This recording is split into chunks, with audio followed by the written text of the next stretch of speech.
할렐루야. 우리 곁에 계신 분 한번 인사하십시다. 한 주간 동안 승리하셨습니까? 네. 누구를 때리고 오신 것은 아니시죠? 네. 죄와 싸워서 이겨야 되고 또 우리의 옛 습관과 또 육체의 정욕들과 싸워야 될 것들이 참 많습니다. 승리하신 줄로 믿습니다. 오늘은 성례 주일입니다. 그래서 우리가 성찬을 하기 전에 성례는 무엇이고 또 이 성례의 역할은 무엇인가를 우리가 바르게 알고 또 그 말씀 가운데 성례식을 우리가 가져야 되겠습니다. 여러분, 하나님은 우리를 구원하고 또 우리에게 믿음을 주시는 은혜의 수단으로 말씀을 사용하시죠. 우리는 모두가 진리의 말씀을 믿고 구원함을 받습니다. 또 이 말씀과 함께 우리의 믿음을 돕는 또 다른 수단이 있는데 그게 바로 성례다라고 했습니다. 성례는 눈에 보이는 예식이지만 엄밀히 말하면 성례조차도 하나님의 복음과 관련되어 있습니다. 즉 오롯이 순전한 말씀이 있고 이 말씀을 우리의 삶 속에서 눈에 보이는 예식을 통하여 말씀을 확증하는 것입니다. 그래서 성례를 보이는 말씀이라고 종교개혁자들은 말했어요. 칼빈은 말하기를 성례는 반드시 선행하는 약속이 있으며 성례는 이 약속에 붙인 부록과 같아. 여러분, 성례를 하기 위해서는요, 성례만 해서는 구원받지 않습니다. 하나님의 약속이 있고 이 약속과 함께 따라온 부록과 같은 것이 바로 성례다. 성례의 목적은 복음의 약속을 확인합니다. 세례를 받음으로, 성찬을 받음으로 복음의 약속을 내가 확인하고요. 그리고 인치는 것입니다. 내가 구원받았구나. 하나님의 백성이구나. 더 나아가서는 오늘 내 믿음과 신앙을 더욱더 분명하게 깨닫게 해주는 역할을 합니다. 쉽게 말하자면 하나님이 주신 약속을 비준하는 거예요. 비준이라는 것은 어떤 약속을 체결할 때 최종적으로 확인하는 절차가 비준입니다. 바로 예수 그리스도 안에서 우리를 구원하시기로 약속하셨습니다. 우리는 그것을 믿습니다. 그런데 그 믿음에 대하여 성례를 통하여 인을 치고 비준해 주신다는 거예요. 여러분, 하나님의 진리의 말씀은 그 자체만으로도 확고부동합니다. 여러분, 말씀은요, 말씀 스스로가 진리라는 것을 증명합니다. 그런데 우리는 그 말씀을 믿지만 그 진리가 내 속에서 살아 역사하고 있는지, 또 때로는 내가 이 믿음을 굳게 붙들고 있는지, 우리는 사람이기 때문에 연약할 때가 많이 있습니다. 그래서 하나님은 우리의 연약함 때문에 우리의 믿음이 떨어지지 않도록 이런 예식을 통하여서 우리의 확신과 믿음을 더욱더 굳건하게 해 주시는 것이 성례입니다. 그래서 성례를 통해서 믿음의 확인을 받고 신앙의 은혜를 받게 하는 것이죠. 첫 번째로 성례는 인정하는 표와 같습니다. 성례라는 말은 하나님의 언약의 표라는 뜻이 들어 있습니다. 성도가 하나님의 언약 안에 있음을 확증하는 것, 그 거룩한 예식을 통하여서 하나님이 내게 주신 약속이 여전히 유효하구나. 그것이 지금도 내 안에서 살아 역사하고 있구나. 여러분, 하나님 편에서는요, 하나님 주신 약속을 인치시는 것이 성례고, 우리 편에서는요, 주와 사람들 앞에 내가 충성됨을 확인하는 것. 즉, 하나님 편에서는 내가 너를 사랑한다, 구원한다, 내가 함께한다. 그 약속의 표고요. 오늘 우리 편에서는 성례가 어떻게 다가와지느냐? 사람들과 천사들과 수많은 이들 앞에 내가 하나님의 사람이라는 충성됨을 보여주는 표라는 거죠. 성경은 하나님의 약속을 받은 사람들에게 더불어 표를 함께 주는 것을 보게 됩니다. 창세기 8장에 보면 노아가 홍수 이후에 하나님이 노아를 통하여 다시 언약하시죠. 그때 홍수로 모든 육체를 이제는 멸하지 않겠다. 그 약속을 주시고 무지개의 표를 주셨어요. 즉 무지개를 볼 때마다 하나님은 이제 홍수로 세상을 심판하지 않으신다. 그게 표입니다. 아브라함도 믿고 난 다음에 표를 받았어요. 자, 우리 성경 한 절 보시겠습니다. 로마서 4장 11절 말씀 같이 읽겠습니다. 그가 할례의 표를 받은 것은 무할례 시에 믿음으로 된 의를 인친 것이니 이는 무할례 자로서 믿는 모든 자의 조상이 되어 그들도 의로 여기심을 얻게 하려 하심이라. 아멘. 아브라함에게 있어서 할례의 표는 이게 무슨 뜻이냐면 그가 하나님의 약속과 믿음을 가졌다라는 표로 하나님께서 할례를 행하게 하셨어요. 근데 유대인들은 엉뚱하게 이걸 뒤집어 버렸죠. 자, 믿음의 표로 할례를 주셨어요. 아브라함도 먼저 믿고 할례를 받은 거예요. 그러나 유대인들은 모세의 율법을 따라서 아니다. 하나님의 자녀가 되기 위해서는 먼저 할례를 받아야 된다. 완전히 앞뒤 순서를 바꾸어 버린 것을 사도 바울이 명확하게 다시 정립했습니다. 아브라함이 할례의 표를 언제 받았느냐? 무할례 시의 믿음으로 의를 인침표로 받은 것이다. 즉 아브라함의 믿음에 대한 표가 뭐냐면 할례라는 거예요. 여러분, 신약의 성도들에게도 우리가 복음을 믿고 진리를 믿을 때 하나님은 우리에게 믿음의 표를 주셨습니다. 에베소서 1장 13절 말씀에 말하기를 그 안에서 너희도 진리의 말씀 곧 너희의 구원의 복음을 듣고 그 안에서 또한 믿어 약속의 성령으로 인치심을 받았느니라. 아멘. 여러분이 진리의 말씀이신 예수 그리스도를 믿게 되어지는 순간 이전에 죄와 사망의 법에서 살아가던 내가 예수님을 믿는 순간 의와 생명의 법의 사람으로 바뀌게 됩니다. 여러분, 우리의 본질이 바뀝니다. 그리고 그 사람은요, 본질이 바뀌면 입으로 예수를 주님이라고 시인하게 됩니다. 그리고 예수님께서 죽은 자 가운데서 살아나셨다라는 것이 믿어지게 되고, 여러분, 이렇게 믿어지는 것을 뭐라고 말하느냐? 성령이 우리 안에서 인치셨다. 여러분, 믿음은요, 성령이 내 속에 들어오지 않으면 믿어질 수가 없는 거예요. 바로 약속의 말씀을 믿을 때 내 내적인 내면에는 인치심이 있는데 그게 무엇이냐? 성령의 내주, 성령의 확신, 성령의 믿음 주심, 그런 것들이라는 거예요. 이미 우리는 도장을 받은 사람들입니다. 하지만 오늘날 수많은 이단들, 특히 여러분 14만 4천 명을 걸고 넘어지는 이단들은요, 뭐라고 말하느냐? 14만 4천 명은 앞으로 인받을 사람들이라는 거예요. 그 속에 포함되지 못하면 구원을 못 받는다는 거예요. 근데 천만의 말씀입니다.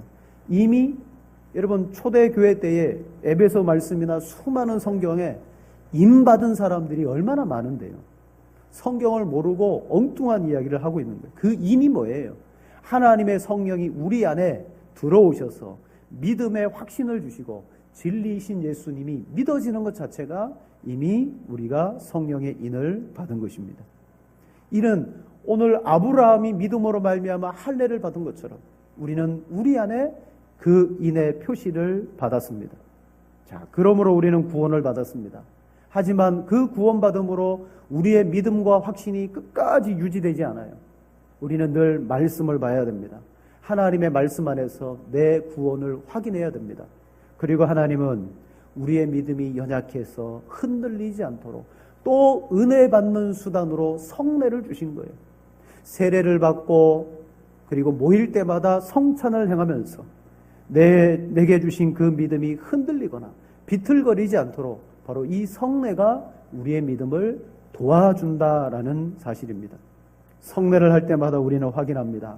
나와 그리스도가 연합되어졌구나. 그리스도께서 나를 위하여 죽으셨고 살과 피를 내어주셨구나. 나는 어떻게 살아가야 될까? 여러분, 끊임없이 믿음의 확신을 가짐과 동시에 나는 내 삶에 어떤 삶으로 나아가야 될지 도전을 받는다는 거예요. 자, 두 번째로 그러면 세례와 성찬은 어떤 의미입니까? 세례는 무엇이냐? 죄인인 내가 믿음으로 그리스도와 연합되어졌다라는 고백을 드리며 받는 것이 세례입니다. 여러분, 세례의 기원은 할례와 같습니다. 구약시대에는요, 아브라함이 믿음으로 할례를 받은 것처럼 우리는 믿음으로 세례를 받습니다. 세례는 일평생 한 번 받으면 끝이에요. 근데 많은 사람들이 본인의 세례받음에 대하여 아쉬워하는 사람들이 있어요. 이렇게 말합니다. 목사님, 저는 옛날에 다른 교회에서 세례를 받았습니다. 그런데 그때 세례받을 때는요, 지금 생각해 보니까 참 신앙도 없었고 죄도 많이 지었고 너무너무 형편없었습니다. 목사님, 세례 다시 한번 받으면 안 됩니까? 그렇게 말하는 분이 있어요. 의도는 좋아요. 옛날에는 아무것도 모르고 받았다는 거예요. 형편없었다는 거죠. 그러나 신앙이 자라고 보니까 이럴 때 세례를 받아야 돼요. 믿음이 충만하고 은혜가 넘칠 때 세례를 받아야 되는데. 근데 천만의 말씀입니다. 여러분, 그 연약함에도 불구하고 그가 무엇으로 세례를 받았습니까? 그가 성화되었기 때문에 세례를 준 게 아니라 그가 이제 예수 그리스도를 믿겠습니다라는 신앙의 고백 안에서 세례를 받은 거예요. 그래서 우리는 세례 받을 때 너나 할 것 없이 다 연약할 수밖에 없어요. 그래서 세례는 한 번 받으면 돼요. 옛날에는 천주교에서 세례 받은 것도 다 인정해 주었습니다. 그게 무엇입니까?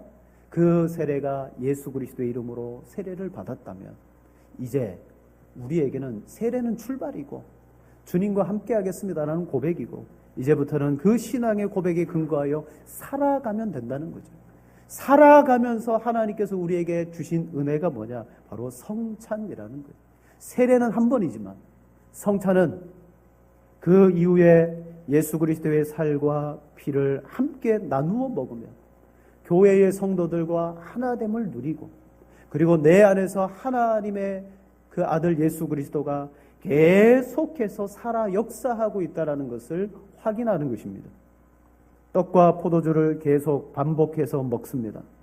여러분, 우리는 반복해서 죄를 짓기도 하죠. 떡과 포도주를 먹으면서 신앙하고 있는 나의 몸과 마음을 돌아보는 거예요. 세례를 받기는 받았는데 내가 과연 신앙생활을 잘하고 있는가? 항상 이 성찬을 행하기 전에 자기를 돌아보고, 그죠? 죄를 회개하고 그런 삶을 통해서 지속적인 그리스도와 연합을 가능하게 하는 것이 바로 성찬이라는 거예요. 바로 이 세례와 성례는 성경을 찾아보면요, 구약 백성들의 출애굽과 아주 밀접한 관련이 있습니다. 출애굽은 바로 신약의 구원에 대한 옛 그림자잖아요. 애굽이라는 속박된 나라, 핍박과 박해를 받는 그 나라에 있던 이스라엘 백성들이 10번째의 재앙을 통하여서 그날 밤에 모두가 다 탈출하게 됩니다. 여러분, 그때 탈출할 때 마지막 10번째 재앙, 장자의 재앙을 내리잖아요. 바로의 아들서부터 여러분 동물들의 가축의 첫 새끼들도요 다 죽었습니다. 그런데 이스라엘 백성들의 집의 사람들은 아무도 죽지 않았어요. 그것은 그들이 하나님의 말씀대로 문설주에 어린 양의 피를 발랐기 때문에. 여러분, 어린 양의 피를 바르고 그들은 구원을 받습니다. 구원을 받고 난 다음에 홍해를 건너죠. 광야 40년의 세월을 그들은 지납니다. 그런데 바로 출애굽의 사건, 홍해의 사건, 광야의 사건을 오늘 고린도전서 말씀에는 뭐라고 표현하느냐? 그들의 세례다, 그들의 성찬이다, 그렇게 표현해요. 자, 말씀을 한 절 보십시다. 우리 고린도전서 10장 1절에서 4절입니다. 1절에서 4절. 우리 한 절씩 교도하시겠습니다. 형제들아, 나는 너희가 알지 못하기를 원하지 아니하노니 우리 조상들이 다 구름 아래에 있고 바다 가운데로 지나며 다 같은 신령한 음식을 먹으며 다 같은 신령한 음료를 마셨으니 이는 그들을 따르는 신령한 반석으로부터 마셨음에 그 반석은 곧 그리스도시라. 아멘. 출애굽은 이스라엘 백성들의 구원입니다. 어린 양의 피로 말미암아 아무도 죽지 않은 구원. 출애굽도요, 그 피로 그들이 구원을 받았어요. 출애굽하고 난 다음에 그들이 어디를 지났다고요? 구름 아래에 있고 바다 가운데로 지나며. 여러분, 그 구름과 바다에서 뭐를 받았다? 세례를 받고. 홍해를 지난 사건이 이게 무슨 사건이냐? 세례 사건이라는. 또 3절에 다 같은 신령한 음식을 먹으며 다 같은 신령한 음료를 마셨다. 그들이 광야에서 하늘에서 내려온 만나와 반석에서 솟아나는 음료를 마셨어요. 이것을 뭐라고 말합니까? 그들을 따르는 신령한 반석으로부터 마셨으며 이 반석은 곧 그리스도시라. 여러분, 구약의 이스라엘 백성들이 구원을 받고 세례도 받았습니다. 하늘에서 만나와 땅에서 반석의 물을 마시며 성찬도 행했습니다. 그들은 이런 은혜를 광야 가운데서 계속 행했어요. 그리고 6월절마다 그들은 이것을 기념하며 먹고 마셨습니다. 이게 옛 구원, 옛 언약의 구원, 그리고 옛 성찬, 옛 세례입니다. 신약에 넘어오면 신약은 예수님께서 친히 말합니다. 내 피로 세운 새 언약이다. 여러분, 우리가 구원받는 것은 예수 그리스도의 십자가의 보혈의 피로 구원을 받습니다. 이스라엘 백성들이 애굽의 압제와 속박을 받은 것처럼 우리는 죄의 사탄의 압제와 속박을 받고 살아갑니다. 그때 예수님이 이 땅에 오셨어요. 수많은 이적들을 공생의 가운데 행했습니다. 그 이적들 하나하나가 다 뭐냐면 이분이 메시아시다. 이분이 하나님이시다. 그걸 보여줘요. 근데 유대인들은 뭐라고 말합니까? 그 수많은 이적을 보면서도 바리새인과 서기관들이 예수님을 찾아와서 우리에게 표적 보여주시기를 원하나이다. 그럽니다. 이게 무슨 뜻이냐면 바로가 9가지의 재앙을 보았음에도 불구하고 하나님의 표적을 보았음에도 불구하고 마음이 완악했죠. 이스라엘 백성들도 똑같다는 거예요.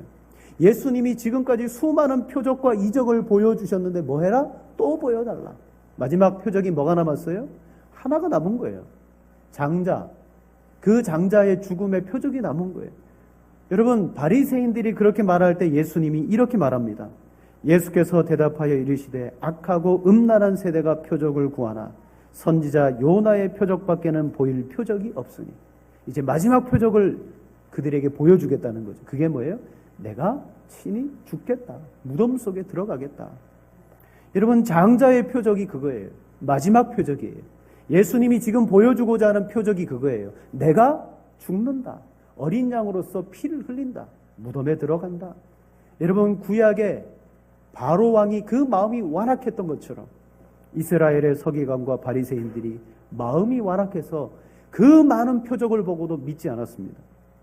그때 예수님이 피를 흘려 주심으로 죄의 사함을 얻게 되고, 그때 구원의 밤에 구약의 백성들이 어린 양의 살과 떡과 포도주를 먹은 것처럼 오늘 우리에게 예수님이 새 언약을 세우시면서 이제는 내 살과 내 피를 먹고 마셔라. 이것을 기념하면서 너희가 너희의 구원을 이루어 가라. 그렇게 여러분 우리에게 주신 것입니다. 그러므로 여러분, 하나님의 성례에 참여하는 자들에게는 무엇이 있어야 되느냐? 우리는 이미 세례를 받았습니다. 세례를 받았다는 것은 죄되었던 삶에서 그리스도를 섬기는 삶으로 살아가겠습니다라는 고백이요 표시입니다. 성찬을 받습니다.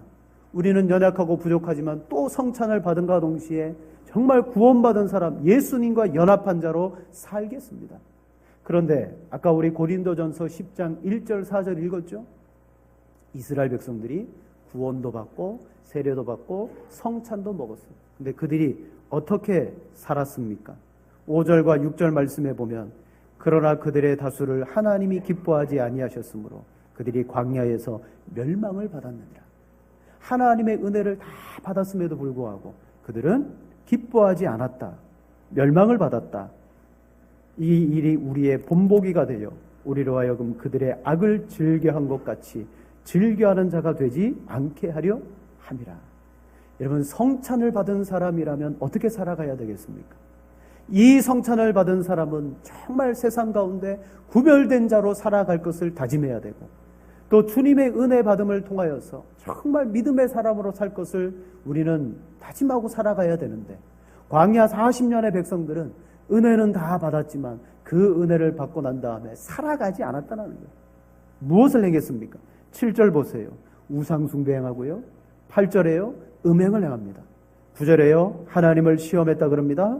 10절에는 원망했다고 말합니다.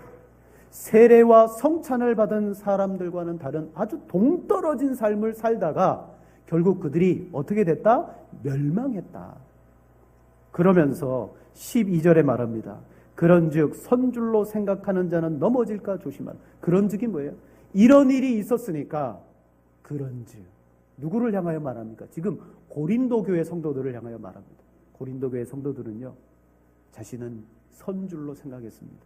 이만하면 신앙생활 잘하는 줄로 알았습니다. 교만이죠.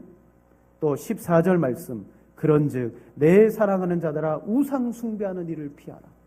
여러분, 고린도 교회 안에 아주 심각한 문제가 있었는데 그게 뭐예요? 우상 숭배가 고린도 교회 안에 여러분 만연되어지고 있더라는 거죠. 세례를 받고 성찬을 받았다면 그런 일들을 하면 안 되는데 여전히 하고 있더라는 거죠. 그러면서 오늘 성경은 말합니다. 16절, 우리가 축복하는 바 축복에 사는 그리스도의 피에 참여함이 아니며 우리가 떼는 떡은 그리스도의 몸에 참여함이 아니냐. 즉 우리는 지금 주님의 몸과 피에 참여하고 있다. 성찬을 받고 있지 않느냐. 그런데 보라, 18절 17절, 떡이 하나요 많은 우리가 한 몸이니 이는 우리가 다 한 떡에 참여함이라. 육신을 따라 난 이스라엘을 보라. 제물을 먹는 자들이 제단에서 참여하는 자들이 아니냐. 그런즉 내가 무엇을 말하느냐. 우상의 제물은 무엇이며 우상은 무엇이냐. 다시 말하면 성찬에 참여한 자들이 우상의 제단에 또한 참여하여 그들의 음식을 같이 먹고 있더라는 거죠. 이 말은 구별된 삶이 그들에게 전혀 나타나지 않더라. 고린도 교회의 문제는 우상 숭배의 문제, 우상이 만연해. 그게 삶이었어요. 오늘은 여기에서 성찬을 먹고 또 나가서 우상의 자리에서 그 만찬을 또 먹더라는 거죠. 단적으로 말씀드리면 오늘 우리는 이 음식을 먹고 구별되어 주님과 연합하여 살아가도록 부름을 받았다는 거예요. 그렇게 살지 않으면 어떻게 된다? 광야에서 세례도 받고 성찬도 받았던 그들처럼 하나님이 그들을 미워하여 멸하신다. 여러분, 이 성찬을 그냥 받는 게 아니에요. 또한 이 성찬을 받기 전에 우리는 어떻게 나를 준비해야 됩니까? 나를 잘 돌아보면서 내가 주님과 연합하여 살아가는 삶이 있는가? 말씀을 마치겠습니다. 어떤 이는 세례와 성찬을 통하여 내 속에 계신 성령의 인침이 확실하게 믿어지고 또 그분 안에서 받은 바 은혜가 충만하게 되는 사람이 있을 거예요. 하지만 성찬과 세례를 받아도 전혀 감동이 되지 않고 아무런 효력이 없는 사람도 있어요. 믿음으로 먹는 사람과 그렇지 않은 사람, 믿음의 결단을 가지고 먹는 이와 그렇지 않은 사람은 여러분 다르다는 거죠. 오늘 우리는 이 주의 만찬에 참여합니다. 과연 이 만찬을 먹고 우리는 어떻게 살아가야 될 것인가를 오늘 성경은 고민하게 합니다. 죄를 반복하는 삶을 살지 마십시오. 고린도 교회의 가장 만연된 문제는 우상 숭배의 문제였습니다. 오늘 우리의 삶에 만연된 세속화, 그런 것들에 대하여 여러분 조심하셔야 되고, 특별히 만찬을 행할 때 예수님이 더불어 행하신 게 있어요. 제자들의 발을 씻어 주셨어요. 그게 뭡니까? 섬기는 삶을 살아가도록 부름을 받은 거예요. 자, 오늘 우리 성찬을 받는 우리 모든 성도들은 구약의 성도들이 잘못 행하여 하나님의 은혜를 낭비하여 버린 것처럼 그렇게 살아가는 우리들이 아니라 바른 성찬의 태도를 가지고 바른 삶을 만들어 가시는, 은혜의 삶을 누려 가시는 우리 모두가 되어지시기를 주님의 이름으로 축복합니다.